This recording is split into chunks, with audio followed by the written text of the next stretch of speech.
So we already started working on it because we were too damn excited to do a video. But got the suspension back from Jim. Went and saw Jim Metter at ShockZone. And he got my forks and my shock all set up. And today's the day, man.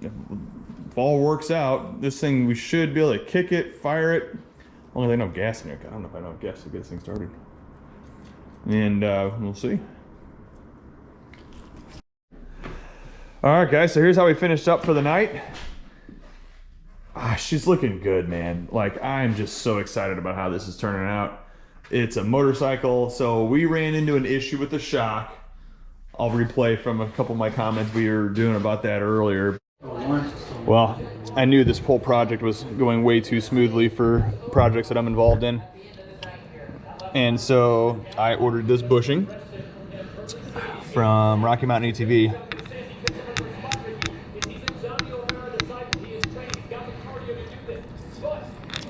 And I haven't determined whether or not I actually ordered the correct part and got the wrong part, or if I ordered the wrong part in general. I kind of had a buddy helping me put the parts list together for it. So I don't know where it could have gotten missed. But I got the handguards totally secured tonight.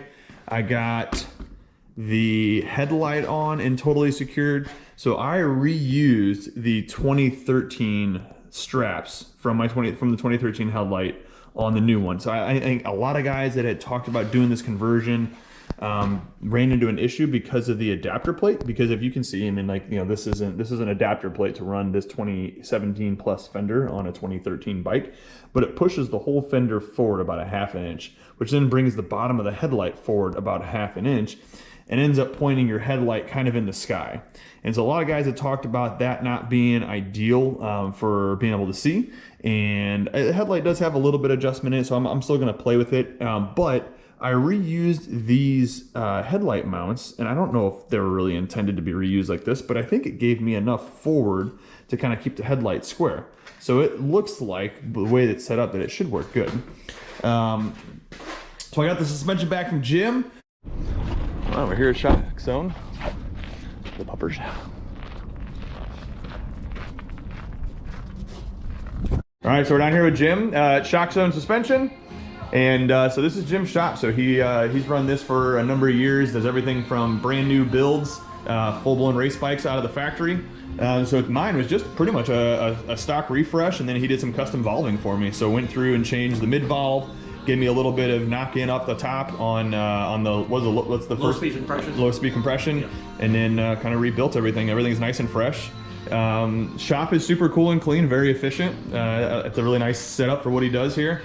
And so I'll put up a link to his website and you guys can check it out, but he does everything from custom builds for enduro bikes, woods bikes, supercross stuff occasionally. Yeah, motocross, the whole thing. Cool. Yeah, so if you guys are interested, let me know, but I'll hopefully have this out on the trail here soon and give you guys a report, but I'm expecting this to ride a lot nicer than it was before. This is actually, of all the things I'm doing to the bike this year, the graphics and everything else that I did, this is what I'm most excited about, because this is gonna change the way the bike rides. And that's what I wanted, is I wanted to get the most I could out of that thing for the next couple of years.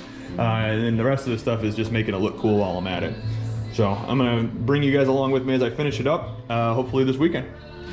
The dude's absolutely incredible. He's been tuning and rebuilding and custom valving suspension for a long time. He does Race Tech Gold kits. I did not do the Race Tech Gold kit.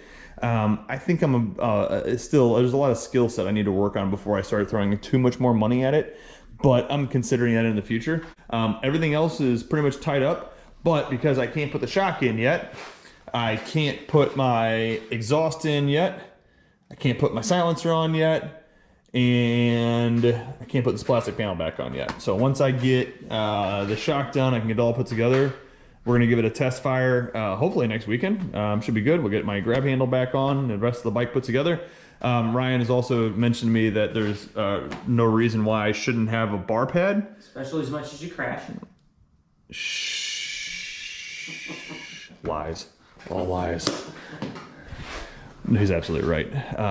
For as much as I wad up and spend in the dirt, I should probably have a bar pad on there. But so I'm gonna look at that one. Maybe I get a purple one. Maybe it'll match the purple.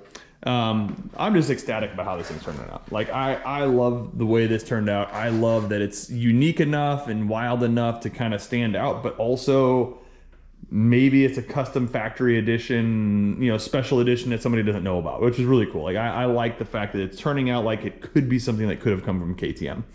We were kind of talking about that tonight. But so I'll kind of, I don't know, I'll throw some stuff in here in this video and let you guys come along for the ride. But hopefully we get a test pop and a new video of it running, moving, and driving next weekend.